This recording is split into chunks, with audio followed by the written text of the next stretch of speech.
Krishna,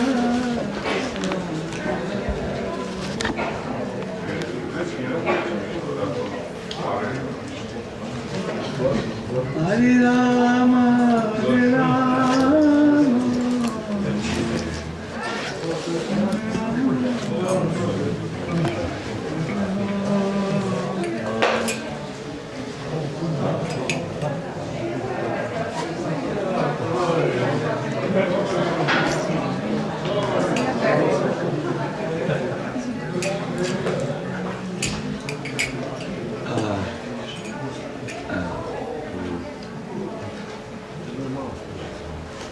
Could you please do me a favor?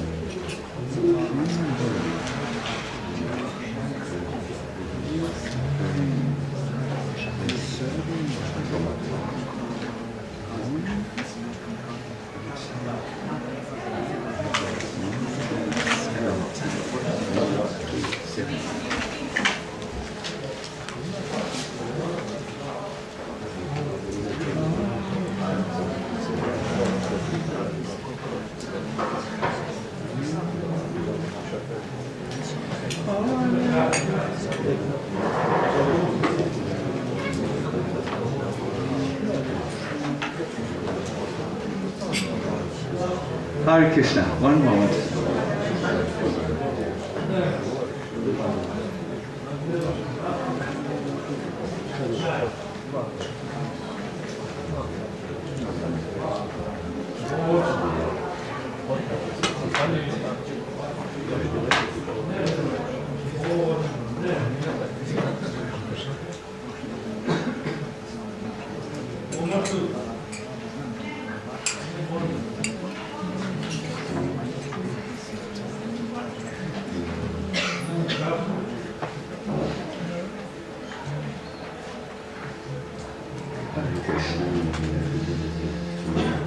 So, where were you?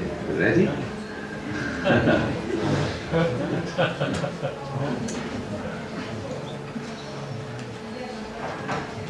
I think I will just sing a little so that the devotees know we will start, and then they will definitely come. Maybe you can all move a little bit forward.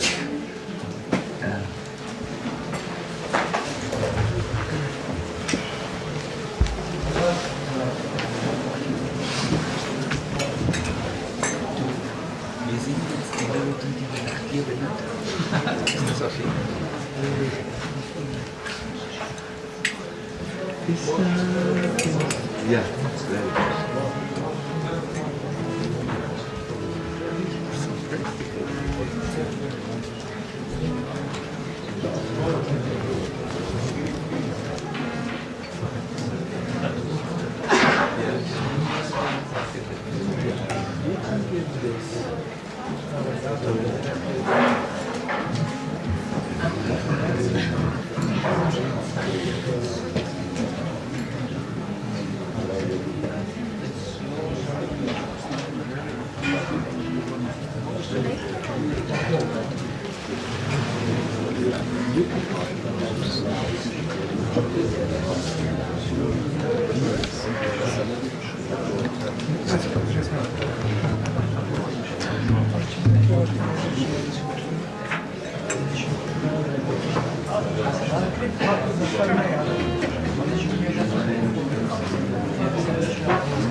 they work?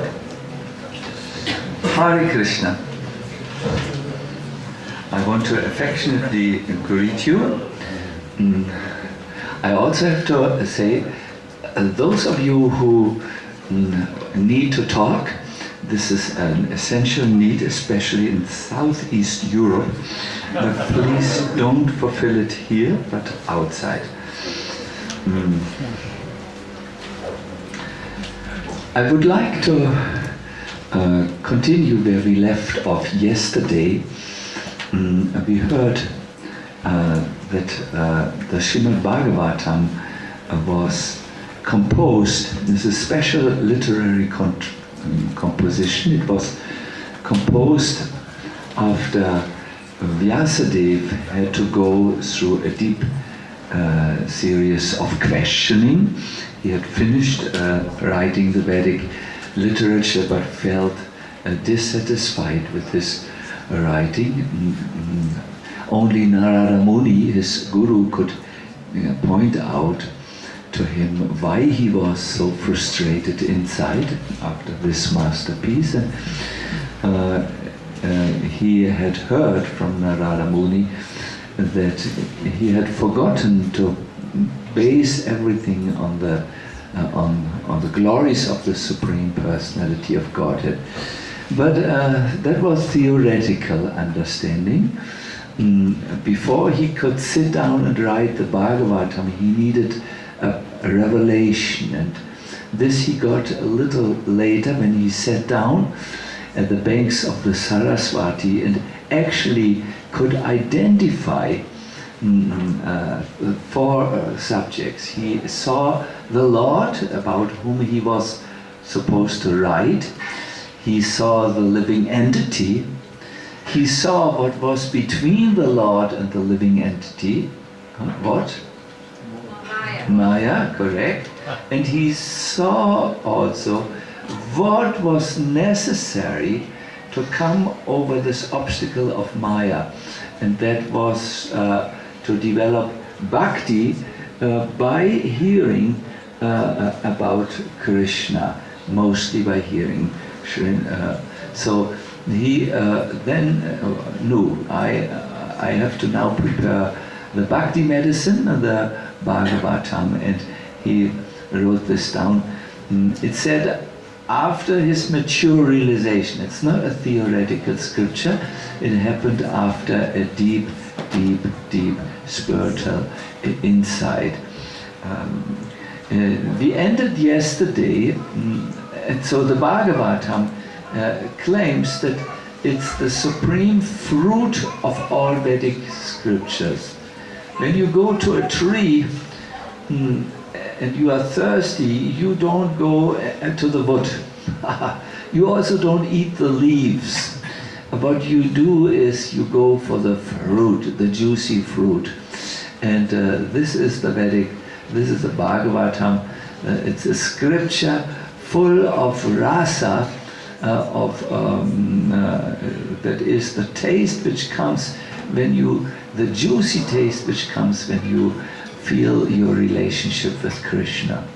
I think we all know when we are in life's real trouble, not the imagined ones, but the real ones, we can only take shelter at Krishna. And if we have some little realization, some connection, some sambandha, then we taste something which makes us the sweetness of the Lord, which makes us immune to all our material attachments and so on.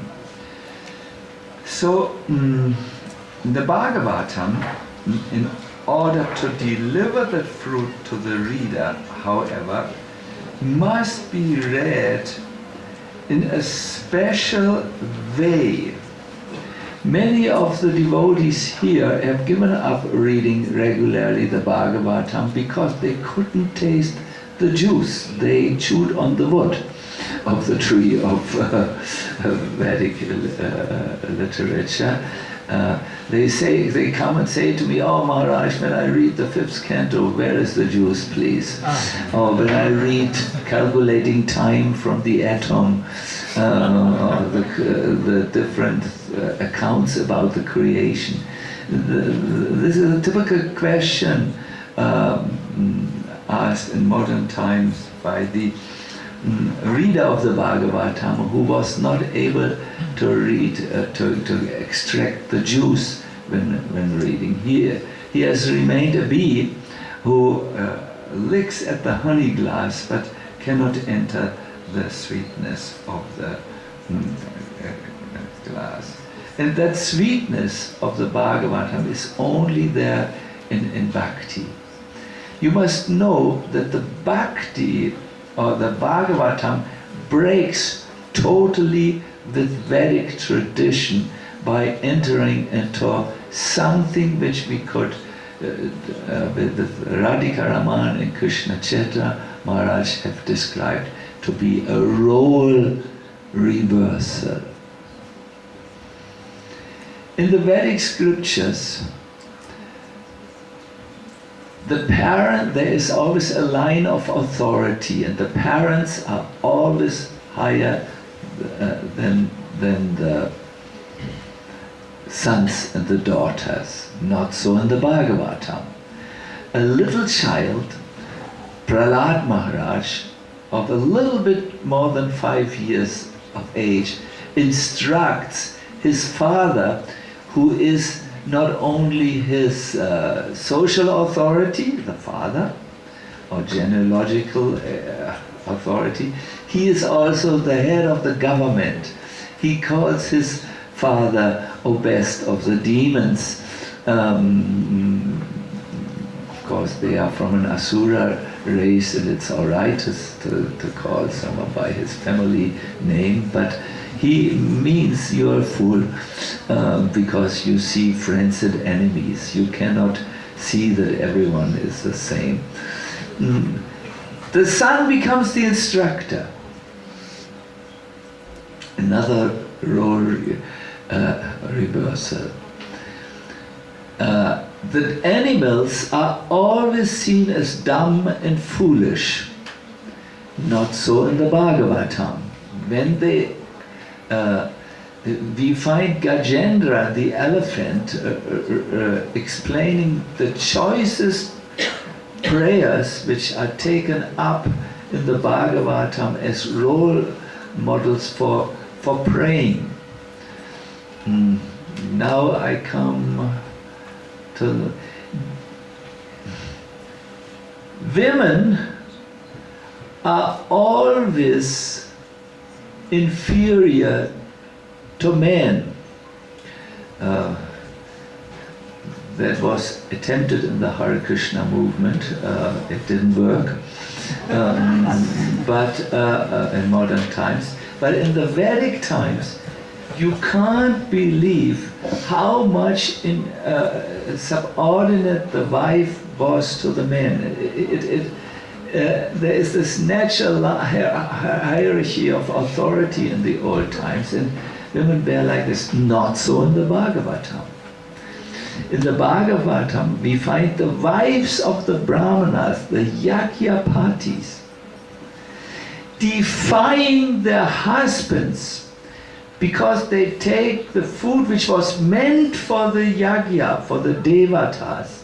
They take that and go and see another man in the forest who waits with a flute and with an enchanting smile for them. The husbands stop them. They say, don't go, don't go, don't go. We are bidding you to do this. The whole village comes eventually out of the house and sees this drama. The women going past their husbands who try to grab them and keep them in their homes. And the village elders also say, don't go, don't go. The woman, the Yajnapatis answer, we have to go. You don't own us. Let us go. We shall go.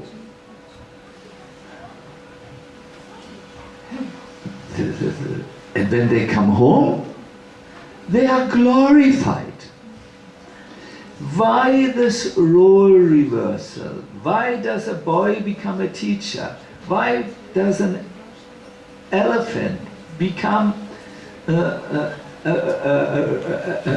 example of rishis, how to pray?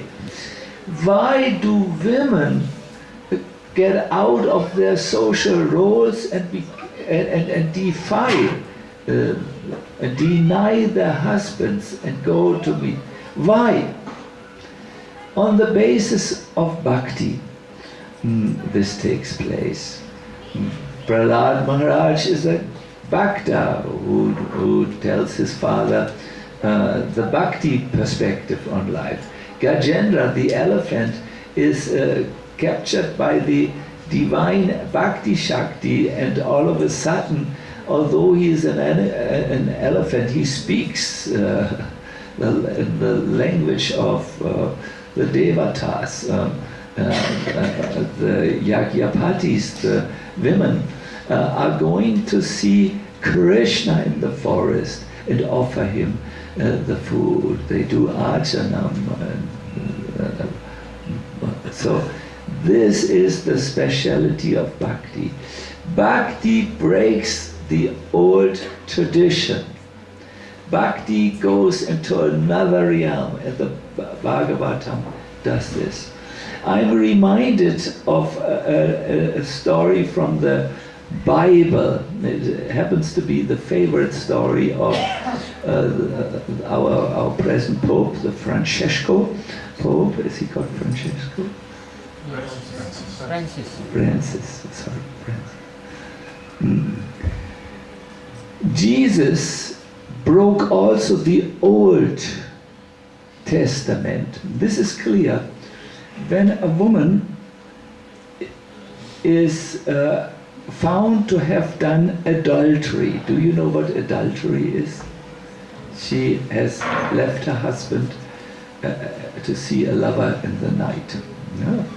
So, according to the old rules of the society, by which the society is punished is led, this woman must now be publicly executed.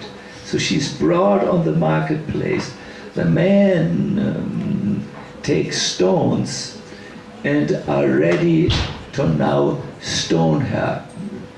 Have you ever seen movies about stoning people or seen it? Very painful. They aim the stones. Finally, some stone goes in the eyes and blinds the victim. It's a very heavy death. It's a very, very slow death. It's a very humiliating death.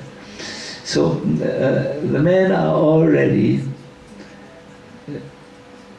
in their male aggressiveness, ready to show this woman who is in charge of the society. But before this, the priests, who are standing also there, apparently enjoying the performance, they call upon the master, the new master, who upsets the whole country with his new teachings. They call about Jesus and said, Jesus, what should be done with this woman? She is an adulteress. According to the law, she should be now stoned to death. Now, if Jesus says, throw the stones, he is not living his preaching of forgiveness, of non-violence. If he says, don't throw the stones, then Jesus will also be guilty. The first accusation would be falsities, false to his teachings. The second, if he takes the second stance, don't stone, he breaks the law. Ooh, this is heavy if you break the law. So Jesus' answer is, those of you who are free from sin, throw the first stone. with an unexpected third opinion. Free from sin? I spoke some lie. I have also some desires which are not becoming, and I have acted upon them. One by one, the men leave the marketplace, including the priests. Then Jesus goes to the woman, clearly an adulteress, who's trembling and crying, and in that situation is very afraid. And he says, don't sin any longer, and you are forgiven if you go before the Lord and repent, but don't sin any longer. And he leaves the marketplace. So here you also see Jesus broke it with he's a revolutionary. He has broken the laws by which society was governed, the laws which came from above, the divine laws of God, and he has put a new dimension, forgiveness, compassion, and a divine lifestyle to the people. And that makes him at once outstanding. A New Testament had to be written, the New Testament, which is based on the new teachings. So the Bhagavatam is something like the New Testament to the ancient Vedic scriptures, because it has a new message which was never seen before. Develop bhakti as the highest consideration. Then at once a son becomes a teacher of his father if he has bhakti, and a dumb animal is a speaker of choicest prayers, and women are to be worshipped. Hare Krishna. Yeah, daughter has come. See. So this is a new consideration in the Bhagavatam. Therefore the Bhagavatam, for us who want to be bhaktas, who want to be full of devotion for Krishna, is the highest scripture, and it has been described that no other scripture is necessary, only this. Because if you read it, how were you to read it? Attention and submission. Then the Lord will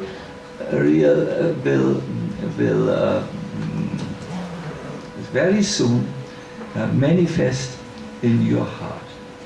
Now I want today to do two things. We will read a text of the Bhagavatam to you. The English-speaking devotees will come to me, and we will read in English. We will form an English group, but the rest will hear a text from the Bhagavatam, and I will request you to draw the juice out of the text according to a certain method with anthropologist Revolje Serkogevia or something, and myself will present to you. Revolje, please take your position as a teacher of mankind.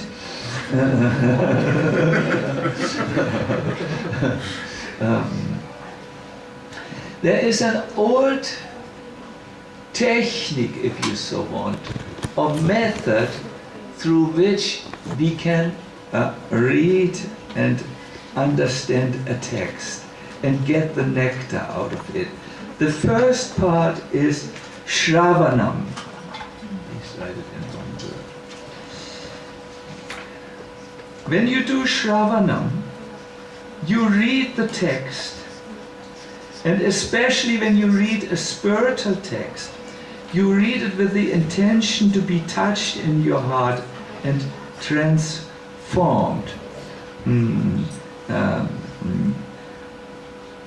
The second method is, after you've read, you do mananam.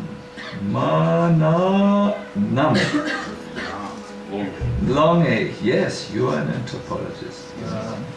First A long. First one, manana. Mana.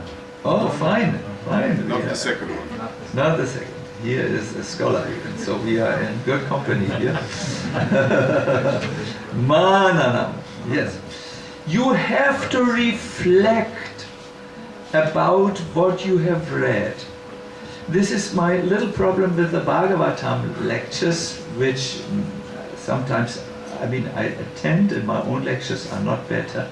Sometimes there is an information overdoses and there is no reflection about the text. And when you ask the readers, the listeners, what have you heard today? They will say, oh yeah, it was probably about spiritual subjects.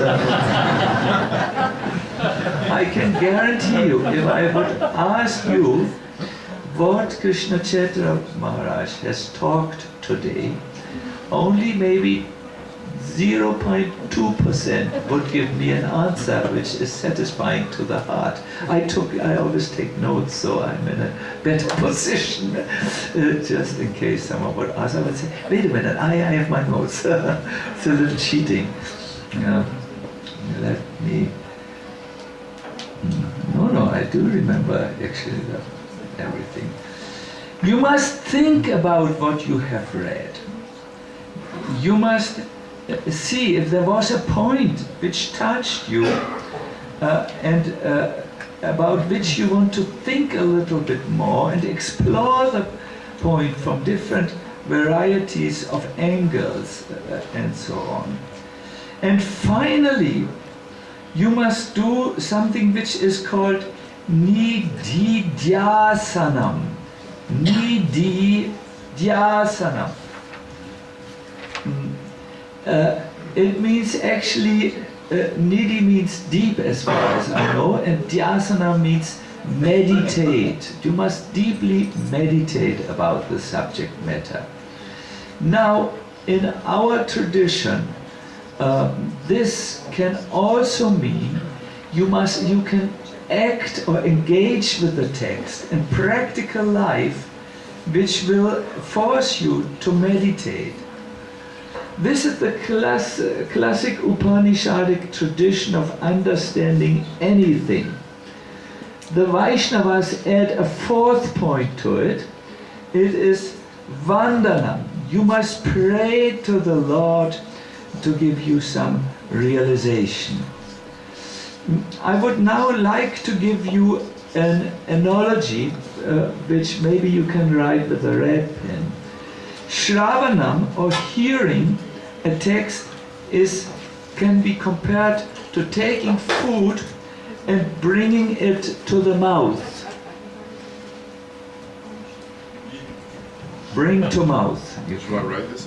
Yeah, or write a beautiful, draw a beautiful mouth, something close. Yeah.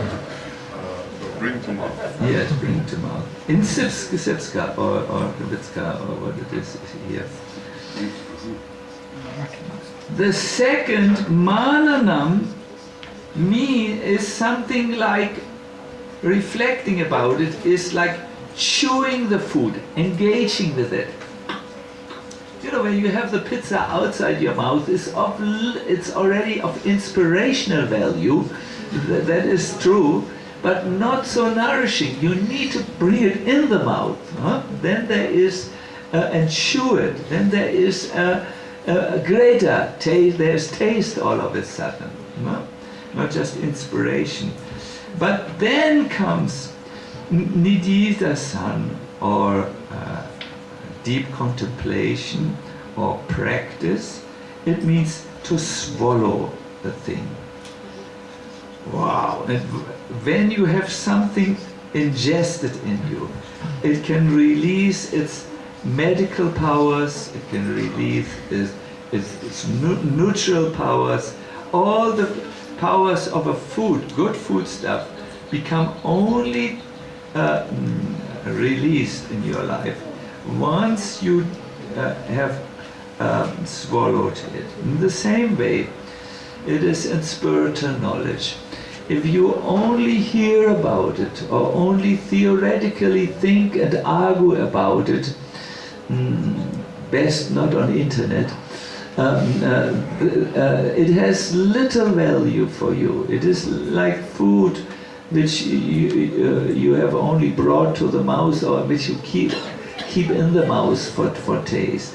Only when you apply what you have heard, then you can and swallow it. Then it is useful for you. Mananam is chewing. Yes, chewing in the sweet local language is, I don't know what it is. Rajwaka, yes. Swallow is also something. We as Vaishnavas, however, when we have heard a spiritual subject matter, we want to pray to Krishna, which is compared in my little analogy with digesting the food. This is very, very clear after Lord Chaitanya had instructed Sacinandana Swami in the Dashameda Ghat, and he had at the end Sanatan bowed down before the Lord and said, can you pray to him, can you please now put your feet on my head so that everything you told me will be realized by me. This is very important also, this prayer for realization. I want to now say something unpleasant to you. But I think you are full of undigested food, my dear devotees. You have heard so much, but you have acted on so little yet in your life. And therefore, sometimes it's like a person who eats and eats, it's toxic for him. He is bewildered at the end. What of these points to do at what moment, and he is not. And there is so much quarrel about this is right, no, this is right. It's all undigested food. It's not realized. It's not deep. So this is the process which you must do. And I wanted to now guide you in a little exercise. I will ask one of my Serbian voices to come forward. But do you need to sit on the chair or on the floor is good? Yeah. May I just check? So one Vandanam is digested. Yeah, digest. Maybe, Reboye, because this is just so important, you could just write the Serbian equivalent, Shravanam, hearing, Mananam, reflecting. Actually, I think it's all short A's. Mananam. In Mananam, yeah? Yeah.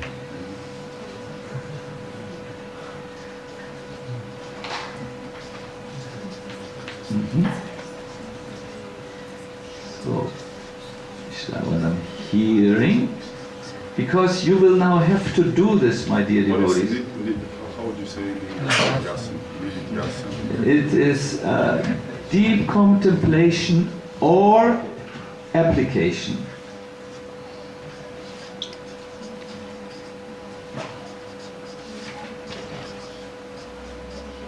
And Vandana means praying. Yeah? Do you all understand this method? Yes. We hear the text, we reflect about it, we apply it, and we pray for realization. Yes? I now want to do something which I'm a little bit afraid of, because you're a big group of devotees, and I really am now absolutely dependent on your cooperation with me. I would like that we build groups of two. You need to turn to a neighbor, and then I will give you a task to do. Yes? maybe find a neighbor. The English-speaking people can come here to me.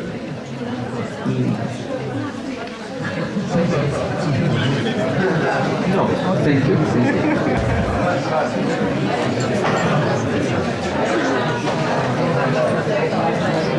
It's very important. Hare Krishna, no, my dear devotees, it doesn't yet start.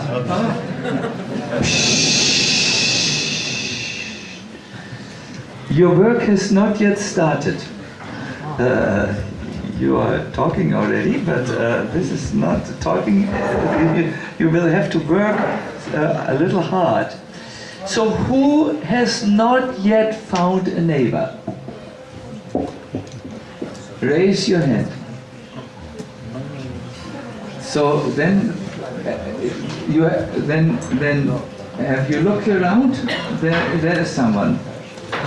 Once again, where is your neighbor, Kishori? There, Nikunja.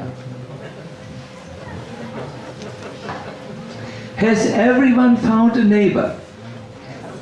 Even the strong theoretical mushkatskis in the back. The lazy people. Yes? Dobro. So slujate now.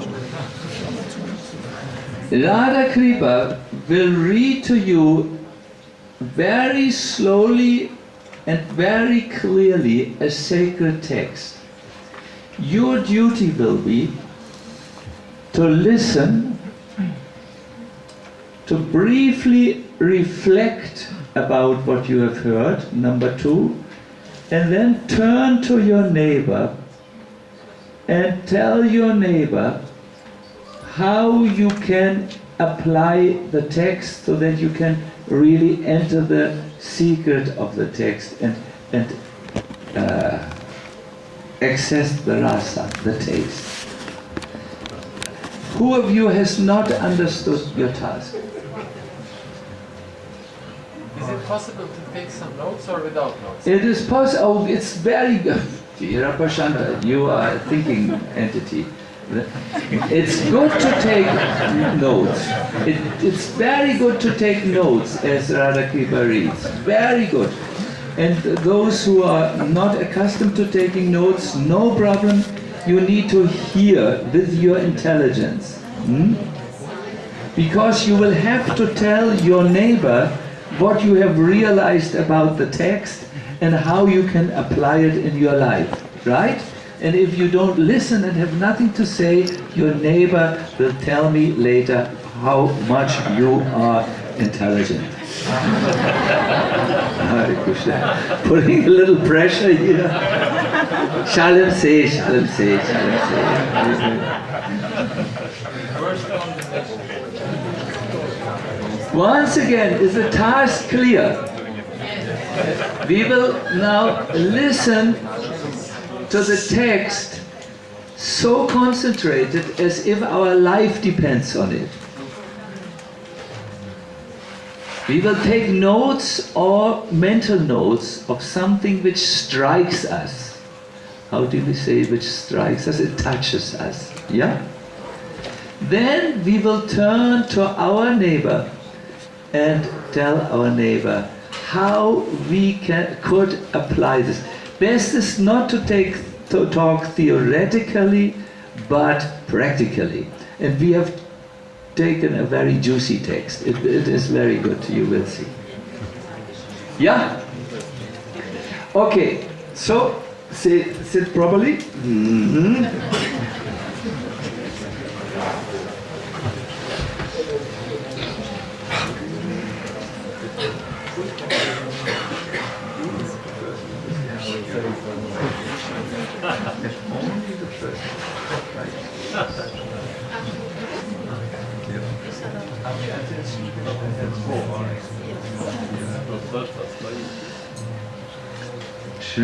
Shrinvatam Svakata Krishna. It's for those of you who have handies and so on. Srimad Bhagavatam 1, 2, 17. 1, 2, 17. Those of you who know the text and have found the text, please say it with me, because it's good to chant the Sanskrit. It will leave an impression in your heart. Shrinvata Svakata Krishna Punya Shavana Kirtana Hidyantastoya Bhadrani Vidunoti Suritsatam.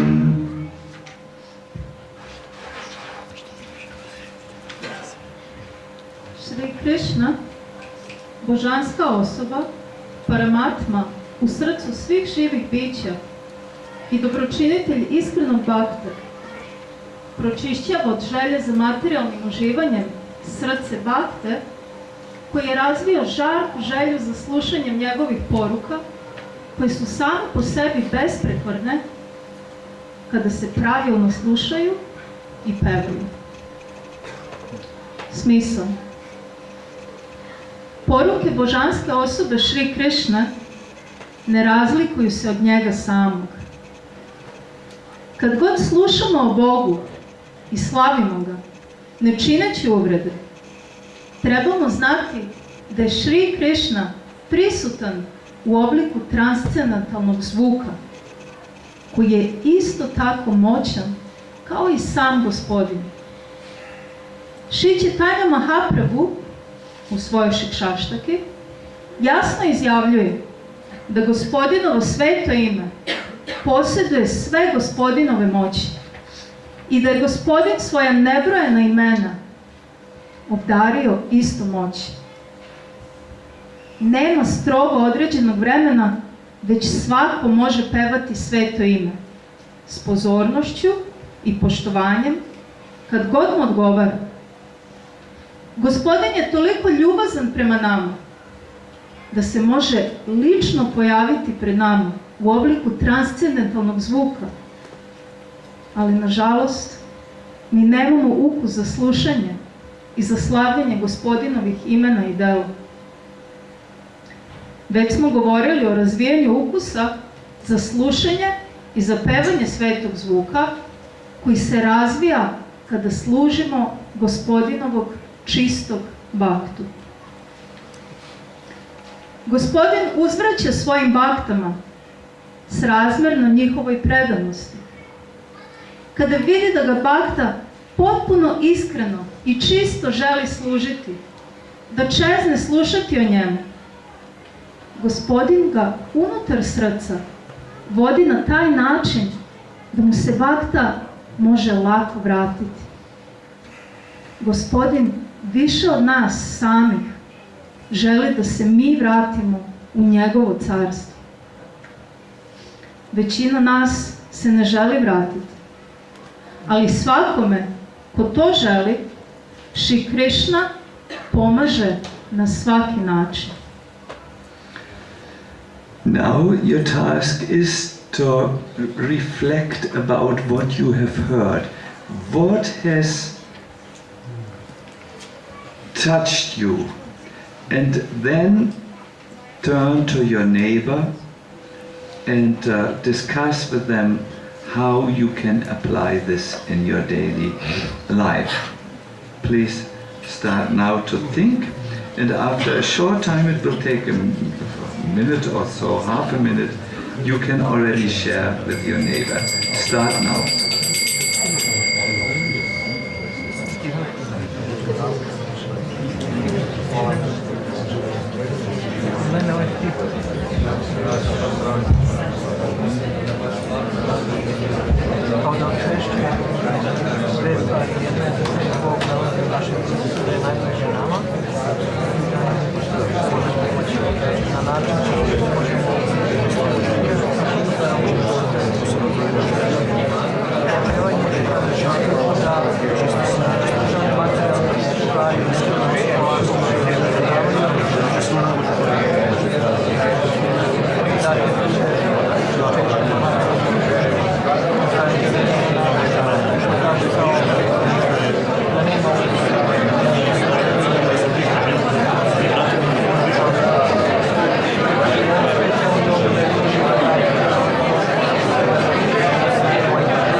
very much for stopping.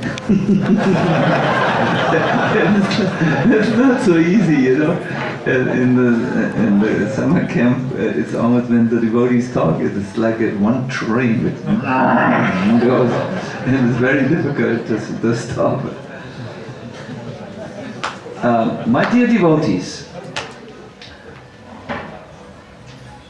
I thank you very much in doing this exercise in this group, but I want to request you to take this exercise with you in your daily life. I first became aware of it in one of our Govardhan retreats, when Bhujam Prabhu introduced this method of prayerful reading. He said we should find some time with the text. We should determine which time it is when we read. Then we should take the text and in an undisturbed situation should just read it. First of all, with the idea that we just want to have contact with Shukadev Goswami or with Srila Prabhupada or any other author which we read. Then, as we read, we can start our reading session with a little puja, an incense, a prayer to Prabhupada or the previous acharyas. Then we read until something, I remember the word he used, strikes us. When something touches us. And then we should not, like we do in academic reading, just zoom off to hopefully finish the pages of this boring article. I'm sorry, not all. I have to be a little careful. I know that Krishna Chaitra Maharaj is here, and I have to. I don't want to get the sauce. You foolish person, you have no brain to study anything, so you always talk bad about systematic study. This is not the idea. We read until something. Sorry.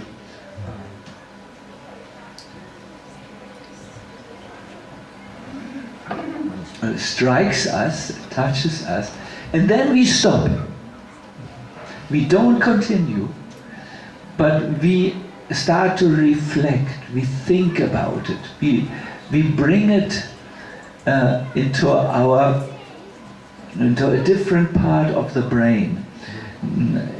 When you reflect about something that what is in the short time memory, gets transferred into the long-term memory. So you engage with it, and you don't just engage with your mental body, with your subtle body.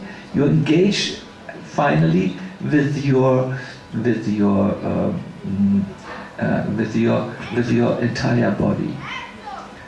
This morning I read in the Bhagavatam a wonderful revelation about a devotee's vision. He doesn't see friends and enemies any longer, but he sees the super soul in all living entities. And he knows that the super soul is Kshetra Gyan. He knows that the super soul participates in the life of everyone. He knows what's going on in their life. And therefore he respects everyone, knowing that this Lord is there and directs that living entity. It is conscious about the living entity's pains and pleasure. So I took this knowledge and then I applied it. I applied it with the devotees. I tried to listen. I tried to be there for the children. And then 2 dogs passed my way. And I also thought the Lord is in the heart of the dogs, and these dogs have taken shelter at devotees. We have to now care for them, we have to feed them, they are our guests.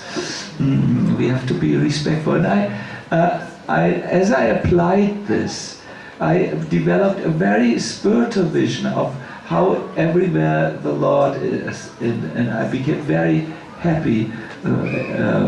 Even in the forest, I saw the mosquitoes and so on. I thought, yes, the Lord knows you, and I want to please Him, the Lord. So I will be kind to you and don't murder you when you disturb me. It was a very application, and I will not forget this wonderful Krishna conscious morning which I spent applying the text of the Bhagavatam in my life. My dear devotees, unless you... So he introduced this, Burijam Prabhu, and then he said, okay, I have brought a whole box of books with me, and everyone has to take a book, and you now take a book, go somewhere at the Giriyaj Govardhan, he'll read in the books and apply this method. And I took a book, I forgot what was the title of the book, but I don't forget up till now the subject. It was about the 6 Goswamis in Vrindavan and how they spent each day under a different tree, and they composed prayers. And I remember I read this part, and then I thought, well, let me also apply this. I took a prayer book out and prayed for half an hour, and I will never forget this time in the Bhagavad, which I spent with the text. I have heard many lectures, many more than you. I have heard interesting lectures. I have heard deadly boring lectures. I have heard everything in between. But I will never forget this particular insight which I had when I explained this method. This year, the older devotees of our movement met and discussed how can we make sure that when we all are dead, the old guys, which will happen soon, that the movement will go on. And one of the points was we must make sure that the devotees read and relish Prabhupada's books. And when I heard this, I thought, very good point. And became dedicated to give seminars to teach you not just how to read, but how to relish, how to teach the devotees how to relish the Bhagavatam. And one is this little thing. This is the beginning things. Tomorrow I will tell you a method which is more advanced to deeply dig the subjects of the Bhagavatam and to relish it. I will now we will make now a pause. There will be half an hour of Aratik, those of you who wish to participate in the Aratik, and then at 7:30 German time, that is a different time than Serbian time, we will continue with a Bhagavad Katha. I wish to talk about the most controversial figure in the Bhagavatam, who is an example of the most amazing role reversal.